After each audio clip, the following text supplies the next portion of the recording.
Scientology staff, through their statistical targets, indoctrination training, and highly drilled techniques for controlling public interactions, are keenly aware that they are actively targeting the public to recruit and ultimately control them. The organization's methods are structured in a way that makes this manipulation evident to those who work within the system. Here's how staff members understand they are manipulating and controlling the public. 1. Statistical targets, constant pressure to perform. In Scientology, every staff member, especially those in sales roles, such as registrars, is assigned specific statistical targets or quotas they must meet. These statistics include the number of new people recruited, auditing sessions delivered, courses sold, and the amount of money brought into the organization. These targets create a high-pressure environment where staff are constantly driven to meet and exceed their quotas, often by any means necessary. Revenue focus. The constant emphasis on financial targets makes it clear to staff that their primary role is not spiritual guidance, but securing funds from the public. They are trained to push recruits into purchasing more courses, auditing sessions, and materials, regardless of whether the recruit can afford it. The pressure to meet these financial quotas reveals to staff that they are engaged in controlling the public's decisions, often leading to recruits taking out loans or draining their savings to pay for services. Stat push days. Scientology staff are acutely aware of how their individual and group statistics are tracked and reviewed on a weekly basis. On Thursdays, which is known as the Stat Push Day, staff rush to meet their quotas before the weekly cutoff. This leads to aggressive and often desperate measures to push members and potential recruits to spend money or enroll in new services. Staff know they are targeting people for manipulation because the success of their career depends on achieving these quotas, which are tied directly to controlling public behavior. 2. Indoctrination and training. Conditioning to control.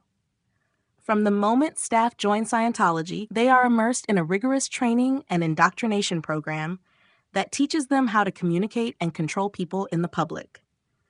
Through a series of repetitive drills and educational materials, staff learn specific techniques to manage and influence others. This training ensures they are fully aware of how they are manipulating recruits. TR, training routines. Training routines are highly repetitive exercises designed to control conversations and create a dominant psychological stance over recruits. For example, TR0 teaches staff to maintain complete emotional control while staring at someone without reacting, which they use to intimidate or unsettle recruits during auditing or sales interactions.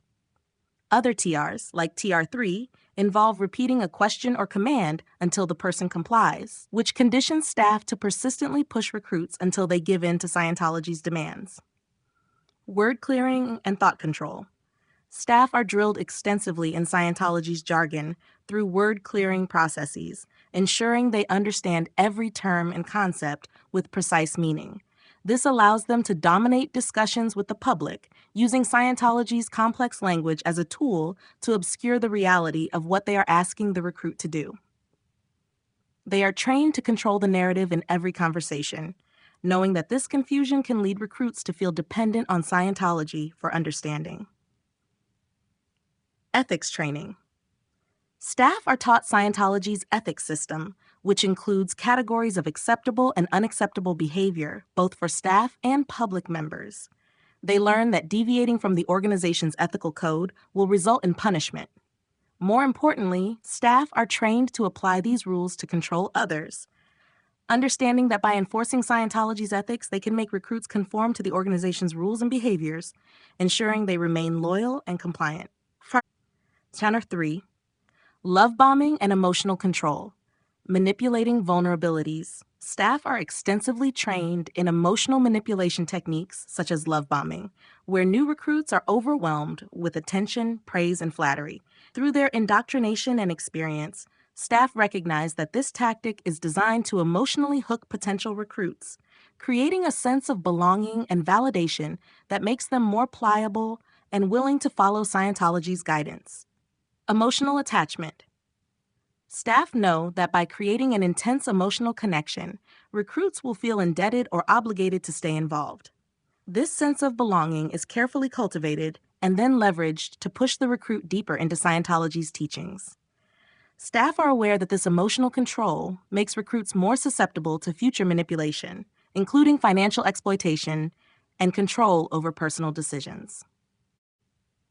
4. Recruitment scripts and handling techniques, mastering control over conversations. Scientology staff are drilled on specific scripts and tactics to control interactions with the public, especially during recruitment efforts. They learn how to handle objections, turn doubts into interest, and subtly direct conversations so that the public feels compelled to engage further with Scientology. Overcoming resistance. Staff are trained in dissemination drills, which teach them how to overcome public objections to Scientology. This includes rehearsed responses to common questions or criticisms. Staff learn to pivot conversations away from negative information and toward the supposed benefits of Scientology, which they are taught to present as the only solution to the recruit's problems. Closing techniques. In recruitment, staff are taught closing techniques designed to create a sense of urgency and make the recruit feel as though they must act immediately. These high-pressure sales tactics reveal that staff are not merely offering spiritual help, but are pushing people to make financial and life-altering commitments to the organization. The focus on closing the deal shows staff that they are actively working to control the public's decisions and lives. 5. Controlling the public's personal lives, the long-term goal. Once someone is recruited into Scientology, the organization systematically works to gain control over their personal lives, including their finances, relationships, and career choices. Staff members, especially in Sea Org, are trained to gradually extend Scientology's influence over every aspect of a recruit's life. Financial control. Staff know that by getting recruits to spend money on increasingly expensive services, from introductory courses to advanced auditing, they can make the recruit financially dependent on the organization. Staff see how this financial strain makes it harder for recruits to leave, effectively trapping them within Scientology. Auditing and confession sessions. Through auditing, recruits are encouraged to reveal their deepest secrets, insecurities, and past traumas. Staff understand that the personal information obtained during these sessions can be used to exert control over the recruit. The more a recruit reveals, the more leverage the organization has to keep them in line. Isolating the public. Scientology encourages recruits to distance themselves from anyone who is critical of the organization, labeling them as suppressive persons. Staff know that this isolation tactic removes outside influences, leaving the recruit dependent on Scientology for emotional and social support. By isolating members from their family and friends, staff are aware that they are tightening their control over the person's life. Conclusion. Through the combination of statistical pressure, intensive indoctrination, and manipulative communication techniques, Scientology staff are well aware that they are actively targeting the public with the intent of recruiting and ultimately controlling their lives. The relentless focus on meeting quotas, the rehearsed tactics for overcoming resistance, and the gradual manipulation of recruits' emotional, financial, and social lives all make it clear to staff that they are not merely offering spiritual guidance. Instead, they are systematically drawing people into a closed system designed to exert control and ensure long-term commitment to the organization. As they progress within the church, staff gain deeper insight into the mechanics of this control, further reinforcing their awareness of the manipulative nature of their role. Audiences know what to expect, and that is all they are prepared to believe in. That's exactly what I'm talking about. We got to give this kid direction. Yeah. He can contribute to the world, and we can help him do that. Direction's one thing, manipulation's another.